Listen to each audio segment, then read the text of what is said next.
Hello guys, मैं हूँ ऋषभ देव और आप सभी को देहाती स्टडी पॉइंट में स्वागत है।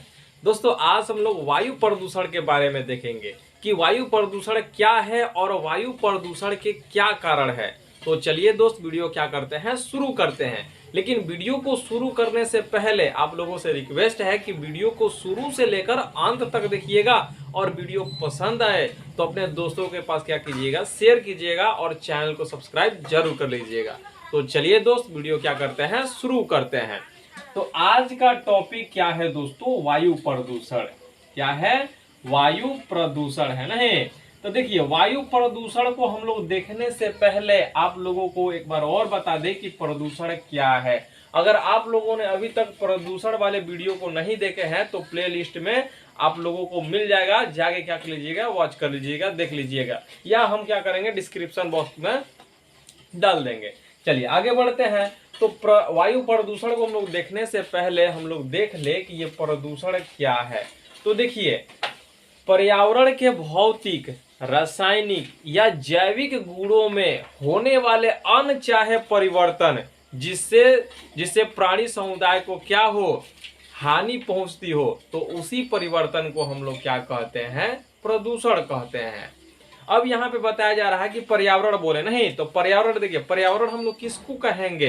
तो देखिए, हमारे आसपास में ऐसे वस्तुएं जो हमें दिखाई देती है या चाहे नहीं दिखाई देती है, तो उसी वस्तुओं के सम्मिलित रूप को हम लोग क्या कहते हैं, पर्यावरण कहते हैं। जैसे हवा, पानी, भूमि, हमारे आसपास में जो भी दिखाई दे रहा है वो सभी क्या है, पर्यावरण का ही क्या है, अंग है। तो वही कहा जा रहा है कि पर्यावरण के भौतिक, रासायनिक और जैविक गुणों में होने वाले अनचाहे परिवर्तन जिससे मानव समुदाय यानी प्राणी समुदाय के लिए क्या हो, हानिकारक सिद्ध होता हो, तो उस परिवर्तन को हम लोग क्या कहते हैं, प्रदूषण कहते हैं। अब देखिए, अब यहाँ पे कहा जा रहा है कि भौतिक, रासायनिक और जैविक गुणों में क्या होता है कि परिवर्तन होता है, अनचाहे परिवर्तन। तो देखिए, यहाँ पे जल की हम लोग बात कर लेते हैं, ये तो पर्यावरण का ही ना अंग है। तो अगर जल में क्या होता है, परिवर्तन होता है, तो प्राणी समुदाय के लिए हानिकारक होगी कि नहीं होगी, एकदम होगी। अगर वायु की हम लोग बात कर लेते हैं, तो वायु में क्या होती है, परिवर्तन होती है। यानी कोई भी गैस की अगर मात्रा वायु में बढ़ जाती है तो क्या होगा कि ये वायु दूषित हो गया, समझ गया ना।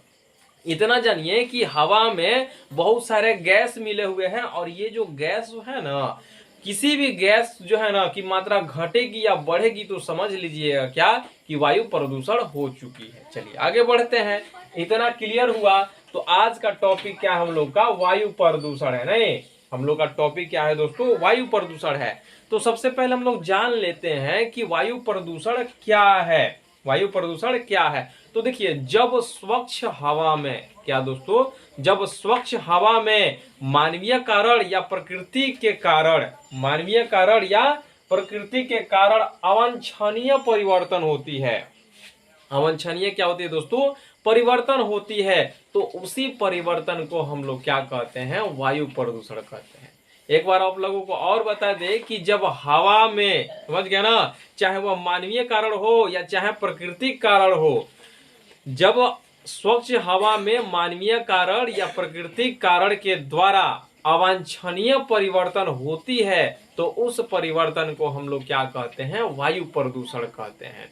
अब यहाँ पे कहा जा रहा है अवांछनीय परिवर्तन, यहाँ पे बोला जा रहा है अवांछनीय परिवर्तन। अब अवांछनीय परिवर्तन में बताया जा रहा है कि चाहे वो मानव के द्वारा हो या चाहे प्रकृति के द्वारा हो, तो वही अवांछनीय परिवर्तन हो रही है। जैसे बाई द वे मान लीजिए कि विषैले गैस क्या हुआ कि हवा में मिल गया तो हवा क्या हो गया, प्रदूषित हो गया।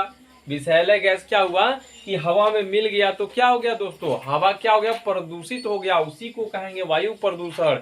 अब इस हवा में क्या होता है कि कार्बन डाइऑक्साइड की मात्रा बढ़ जाती है, तो बढ़ जाती है तो क्या हो गया, इस हवा को प्रदूषित कर दिया गया। यही कहलाया क्या, आपका अवांछनीय परिवर्तन कहलाया। अब ये वायु प्रदूषण के क्या कारण है, कुछ तो कारण होगा ना जिसके चलते क्या हो रहा है कि वायु प्रदूषित हो रहा है। तो इसके बहुत सारे कारण है, समझ गया ना। इसके क्या है दोस्तों, बहुत सारे कारण है। पहला कारण हम लोग देख लेते हैं, क्या कर लेते हैं, पहला कारण हम लोग क्या कर लेते हैं दोस्तों, देख लेते हैं। तो यहाँ पे पहला कारण जो है ना वह है आपका जीवाश्म ईंधन।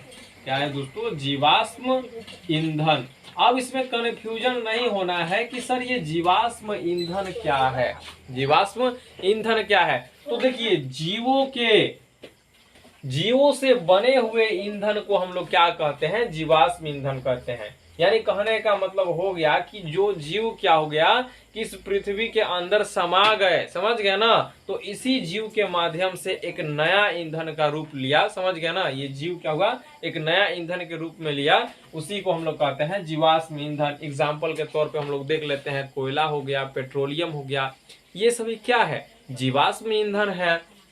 चलिए आगे बढ़ते हैं।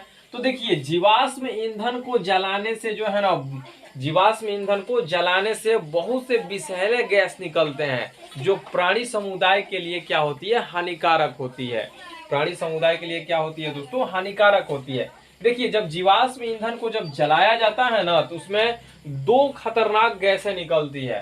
पहला जो निकलती है वह आता है कार्बन मोनोऑक्साइड। क्या दोस्तों? Carbon monoxide, monoxide. अब देखिए कार्बन मोनोऑक्साइड जो गैस होता है ना, बहुत ही विषैला गैस होता है और इसे दम घुट गैस कहा जाता है। दम घुट या दम घोटू गैस, समझ गया ना, याद रखिएगा। इसको क्या कहा जाता है? दम घोटू गैस कहा जाता है। अब क्यों कहा जाता है? तो देखिए अगर प्राणियों के अंदर, समझ गया ना, अगर कोई प्राणियों के अंदर ये गैस अगर चला जाता है ना, तो वह प्राणी जो है आधे घंटे के अंदर क्या होती है? मर जाती है, समझ गया ना। इसलिए इसको दम घोटू गैस कहा जाता है। और ये जो गैस है ना, यानी कार्बन मोनोऑक्साइड जो गैस है ना, यह हवा में क्या होता है? हवा से भारी गैस है, हवा से भारी गैस है और ये अघुलनशील। अघुलनशील कहने का मतलब हो गया कि द्रव में यानी पानी में घुलने वाला गैस नहीं है। जैसे ऑक्सीजन, ऑक्सीजन क्या है? घुलनशील है। क्या होता है कि पानी में घुल जाती है। पानी में क्या होती है दोस्तों? घुल जाती है। लेकिन ये जो कार्बन मोनोऑक्साइड है ना, पानी में घुलने वाला गैस नहीं होता है और ये क्या होता है? स्वादहीन और रंगहीन गैस होती है, समझ गया ना। और एक बार जो है जिस प्राणी के अंदर घुस गया, समझ गया ना, श्वास के अंदर, श्वास के माध्यम से घुस गया, तो वह प्राणी जो है ना आधे घंटे के अंदर क्या होती है? मृत्यु हो जाती है। चलिए आगे बढ़ते हैं। क्या करते हैं दोस्तों? आगे बढ़ते हैं। ये जो गैस है ना, ये गैस जो यानी कार्बन मोनोऑक्साइड जो गैस है ना, यह क्या होता है कि मनुष्य के मस्तिष्क यानी दिमाग पर भी क्या करता है दोस्तों? प्रभाव डालता है। चलिए आगे बढ़ते हैं। अब दूसरा देख लेते हैं कौन सी गैस निकलती है। तो sulphur dioxide, sulphur dioxide, sulphur dioxide. क्या करना है? वीडियो को पूरा देखना है, समझ गया ना। वीडियो को स्किप करके नहीं देखना है, नहीं तो आप लोगों को समझ में नहीं आएगी। और ये जो टॉपिक जो हम आप लोगों को बता रहे हैं तो बहुत ही इंपॉर्टेंट टॉपिक है, समझ गया ना। तो इसलिए क्या करना है? वीडियो को स्किप तो बिल्कुल ही नहीं करना है। अगर आपके दिमाग में कोई टॉपिक हो, समझ गया ना, आपके दिमाग में, आप लोगों के दिमाग में क्या हो दोस्तों, कोई टॉपिक हो तो कमेंट बॉक्स में जरूर लिख सकते हैं कि सर इस टॉपिक पे क्या कीजिए, वीडियो बनाइए, हम जरूर वीडियो बनाएंगे। चलिए आगे बढ़ते हैं।